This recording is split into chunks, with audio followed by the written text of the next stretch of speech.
Okay, good afternoon, everybody. I want to say thank you each and every one of you for coming out today. For those that do not have the pleasure of knowing firsthand, my name is Derek Scott, and I serve as chair for the Escambia Democratic Party. I'd like to welcome you and thank you for joining us today. Just a couple of things. There are.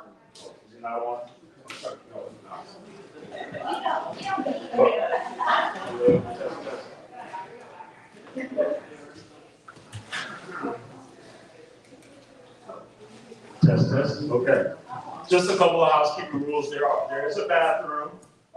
First of all, if you haven't signed in, if you got here and you haven't signed in, I'd invite you to go back and see Ms. Elaine Klein at that back table to make sure that you sign in. There are restrooms that are available right here if you walk back out through these the columns, they're to the left here. At this time, and lastly, we're going to hear a few minutes. I know our main candidate, Angie Nixon, is running just a few minutes behind. She's coming from Crestview. But I do want to let everybody know that we do have a couple of yard signs because there is something that's going to be on the ballot this August, and we want to make sure that you're aware of it. There is a referendum to go back to an elected superintendent. And the position of the Escambia County Democrats is we would like to keep politics out of education.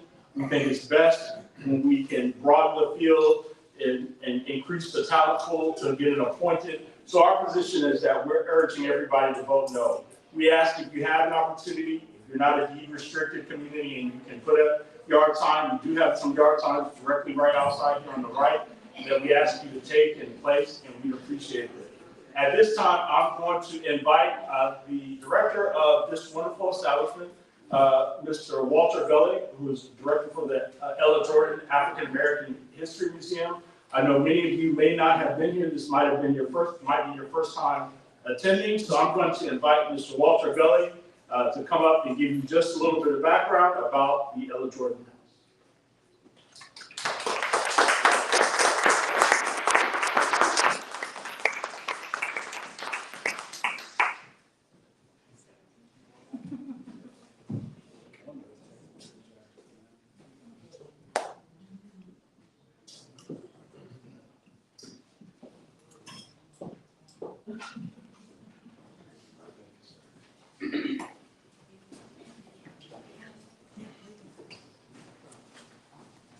When I woke up this morning and saw a new day, I said, one more blessing, Lord, that you sent my way.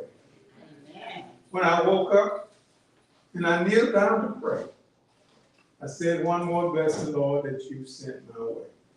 Lord, you blessed me over and over and over, and all through the day. I simply say, one more blessing, Lord, that you sent my way.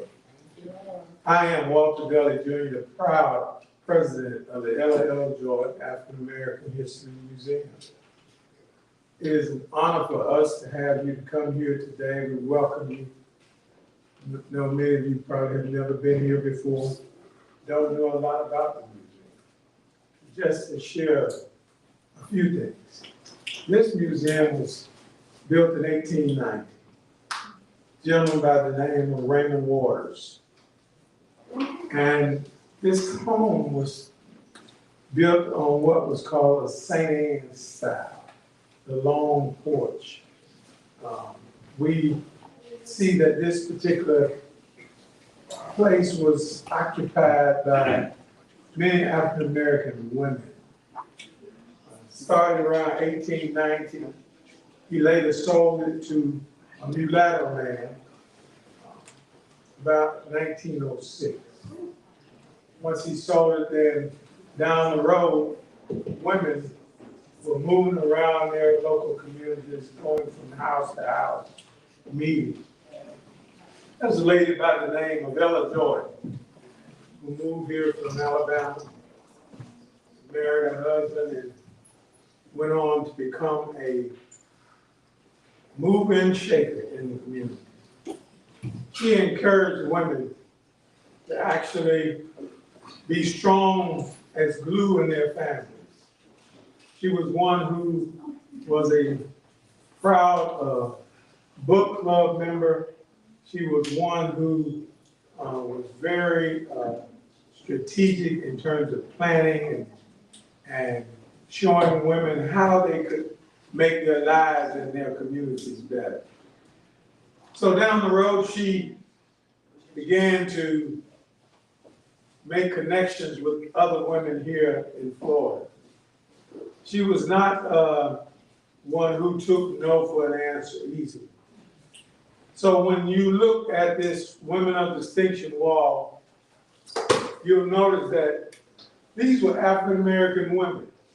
This museum was built primarily for the contributions that African American women had made to their in the surrounding areas. And so as a result of that, you look at up top there in the center, you see a picture of Ella Jordan.